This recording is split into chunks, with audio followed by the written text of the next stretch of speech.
Hi friends, Jesus with us ಚಾನೆಲ್ಗೆ ನಿಮಗೆ ಮತ್ತೆ ಸ್ವಾಗತ.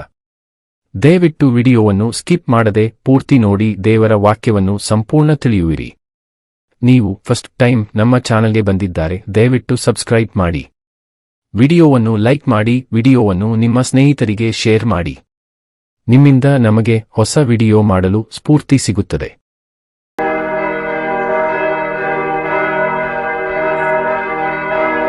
ಜ್ಞಾನೋಕ್ತಿಗಳು ಅಧ್ಯಾಯ 31. ಅರಸನಾದ ಲೆಮುವೇಲನ ಮಾತುಗಳು ಎಂದರೆ ಅವನ ತಾಯಿಯು ಅವನಿಗೆ ಉಪದೇಶಿಸಿದ ದೈವೋಕ್ತಿಯು. ಏನು ಕಂದ, ನನ್ನ ಗರ್ಭಪುತ್ರನೇ, ಏನು ನನ್ನ ಹರಕೆಯ ಮಗುವೇ, ನಾನು ಏನು ಹೇಳಲಿ? ನಿನ್ನ ತ್ರಾಣವನ್ನು ಸ್ತ್ರೀಯರಲ್ಲಿ ಒಪ್ಪಿಸದಿರು.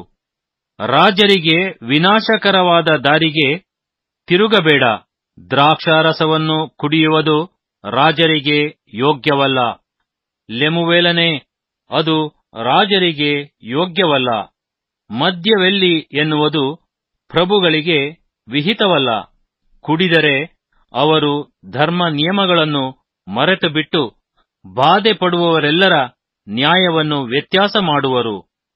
ಮದ್ಯವನ್ನು ಗತಿಯಿಲ್ಲದವನಿಗೂ ದ್ರಾಕ್ಷಾರಸವನ್ನು ಮನೋವ್ಯತೆ ಪಡುವವನಿಗೂ ಕೊಟ್ಟರೆ ಕೊಡು. ಕುಡಿದು ಬಡತನವನ್ನು ಮರೆತು ಬಿಡಲಿ.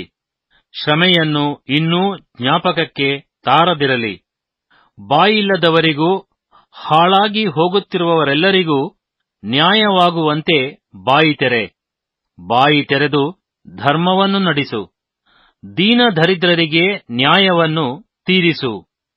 ಗುಣವತಿಯಾದ ಸತಿಯು ಎಲ್ಲಿ ಸಿಕ್ಕಾಳು? ಆಕೆಯು ಹವಳಕ್ಕಿಂತಲೂ ಬಹು ಅಮೂಲ್ಯಳು. ಪತಿ ಹೃದಯವು ಆಕೆಯಲ್ಲಿ ಭರವಸೆ ಪಡುವುದು.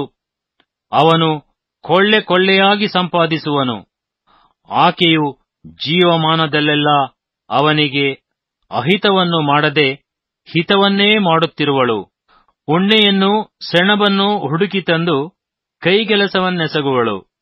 ವ್ಯಾಪಾರದ ಹಡಗುಗಳಂತೆ ದೂರದಿಂದ ಬೇಕಾದ ಆಹಾರವನ್ನು ತರುವಳು. ಇನ್ನೂ ಕತ್ತಲೆಯಿರುವಾಗಲೇ ಎದ್ದು ಮನೆಯವರಿಗೆ ತೀನಿಯನ್ನಿಕ್ಕಿ ತೊತ್ತುಗಳಿಗೆ ದಿನದ ಭತ್ಯವನ್ನು ಹಂಚುವಳು. ಹೊಲವನ್ನು ನೋಡಿ ಯೋಚಿಸಿಕೊಂಡುಕೊಳ್ಳುವಳು. ತನ್ನ ಕೈಗೆಲಸದ ಲಾಭದಿಂದ ತೋಟ ಮಾಡಿಸುವಳು. ನಡುವಿಗೆ ಬಲವೆಂಬ ಪಟ್ಟಿಯನ್ನು ಕಟ್ಟಿಕೊಂಡು ತೋಳುಗಳನ್ನು ಶಕ್ತಿಗೊಳಿಸುವಳು. ವಿವೇಚಿಸಿ ಬಹು ಲಾಭವಾಯಿತೆಂದು ತಿಳುಕೊಳ್ಳುವಳು. ಆಕೆಯ ದೀಪವು ರಾತ್ರಿಯಲ್ಲೆಲ್ಲಾ ಆರದು. ರಾಟೆಯ ಮೇಲೆ ಕೈ ಹಾಕಿ ಕದರನ್ನು ಹಿಡಿಯುವಳು. ಬಡವರಿಗಾಗಿ ಕೈ ಬಿಚ್ಚಿ ದಿಕ್ಕಿಲ್ಲದವರಿಗೆ ಕೈ ನೀಡುವಳು. ಮನೆಯವರಿಗೆಲ್ಲರಿಗೂ ಸಕಲಾತಿಯನ್ನು ಹೊದಿಸುವುದರಿಂದ ಅವರ ವಿಷಯವಾಗಿ ಆಕೆಗೆ ಹಿಮದ ಭಯವಿಲ್ಲ. ತನಗಾಗಿ ರತ್ನಗಂಬಳಿಗಳನ್ನು ಮಾಡುವಳು. ಆಕೆಯ ಉಡುಪೋ ನಾರುಮಡಿ ರಕ್ತಾಂಬರ. ಆಕೆಯ ಪತಿಯು ನ್ಯಾಯಸ್ಥಾನದಲ್ಲಿ ದೇಶದ ಹಿರಿಯರ ಮಧ್ಯೆ ಕೂತಿರುವಾಗ ಪ್ರಸಿದ್ಧನಾಗಿ ಕಾಣುವನು. ಹಚ್ಚಡಗಳನ್ನು ನೇಯ್ದು ಮಾರಾಟ ಮಾಡುವಳು. ನಡುಕಟ್ಟುಗಳನ್ನು ವರ್ತಕನಿಗೆ ಒದಗಿಸುವಳು. ಬಲವನ್ನೂ ತೇಜಸ್ಸನ್ನೂ ಹೊದ್ದುಕೊಂಡಿರುವಳು. ಭವಿಷ್ಯತ್ತಿನ ಭಯವಿಲ್ಲದೆ ನಗುತ್ತಿರುವಳು. ಬಾಯಿದೆರೆದು ಜ್ಞಾನವನ್ನು ತೋರ್ಪಡಿಸುವಳು. ಆಕೆಯ ನಾಲಿಗೆಯು ಬುದ್ಧಿಯನ್ನು ಪ್ರೀತಿಪೂರ್ವಕವಾಗಿ ಹೇಳುವುದು.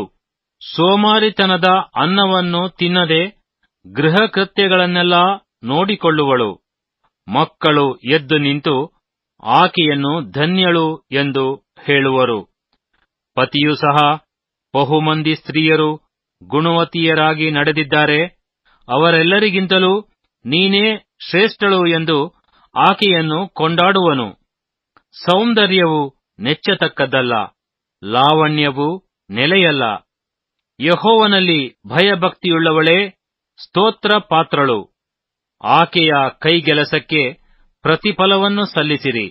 ಆಕೆಯ ಕಾರ್ಯಗಳೇ ಪುರದ್ವಾರಗಳಲ್ಲಿ ಆಕೆಯನ್ನು ಪ್ರಶಂಸಿಸಲಿ.